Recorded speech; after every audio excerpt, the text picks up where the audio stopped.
আসসালামু আলাইকুম, রমাজান মোবারক। সবাই কেমন আছেন? পবিত্র মাহে রমজান উপলক্ষে সকল প্রবাসী ভাইদেরকে জানাই পবিত্র মাহে রমজানের শুভেচ্ছা। রমাজান মোবারক। আপনারা কে কোথা থেকে এবারে রোজা দিচ্ছেন কমেন্ট করবেন প্লিজ। বিশেষ করে যারা আরব কান্ট্রিতে আছেন তারা অবশ্যই রোজা রাখার চেষ্টা করবেন। প্রবাসী ভাইয়েরা, এই মাহে রমজানের একটি মাস একটি বছর পর আসে। হয়তো বা হতে পারে এই রমজানে আপনার জীবনের শেষ রমজান। তাই জীবনের শেষ রমজান মনে করে অবশ্যই রোজা রাখবেন। আমরা এসেছি দুনিয়াতে কয়েকদিনের মেহমান হিসাবে। কবে যাব একমাত্র আল্লাহ মাহবুদ জানেন। কোনো গ্যারান্টি নেই আমাদের জীবনের।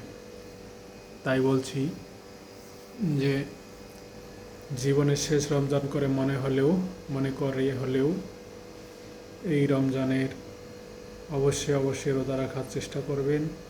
নিজেরও রোজা রাখবেন এবং অপরকে রোজা রাখার জন্য বলবেন, উৎসাহিত করবেন।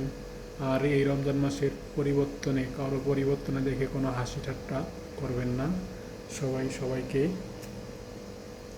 তার মতো রোজা রাখতে এবং ইবাদত করতে সহযোগিতা করবেন।